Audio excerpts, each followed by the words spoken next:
आपल्याबरोबर इथल्या स्वारगेट आगारातल्या कंडक्टर आहेत की ज्यांची ट्रे बॅग जी आहे ती चोरीला गेलेली आहे। जवळपास 30,000 रुपयांची बॅग होती।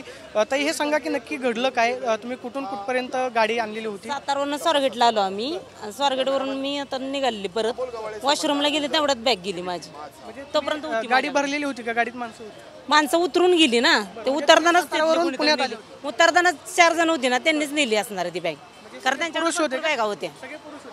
हां, पुरुष महिला पण होत्या, पण पुढं माझ्या पुढच्या सीटवर पुरुषच होते। म्हणजे ती तुमची जी ट्रे बॅग होती ती व्हाईट होती का? म्हणजे आतले पैसे दिसत होते का किंवा आतमध्ये काय आहे? नव्हते दिसत, सॅग होती आतमध्ये ती। हे माझं म्हणजे बॅगच उचलून नेली तुमची? हां, त्याच्यामध्ये आणखी काय काय साहित्य?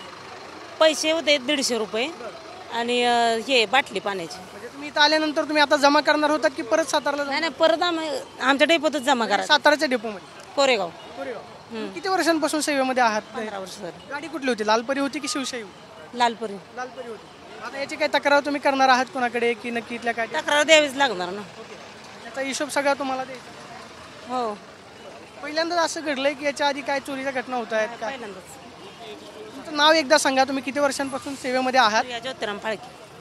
म्हणजे तुम्ही साताऱ्यावरून पुण्यामध्ये आलेला होतात बस घेऊन आणि परत आता सातारला जाणार?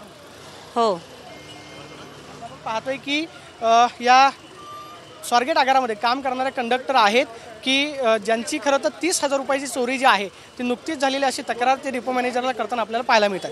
Camera person Sushant Soni, Pradeep Kapse, TV9 Marathi, Pune.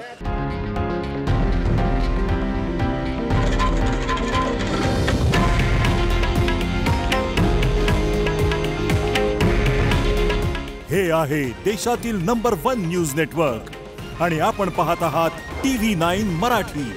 काळजी तुमची, हित महाराष्ट्राचं।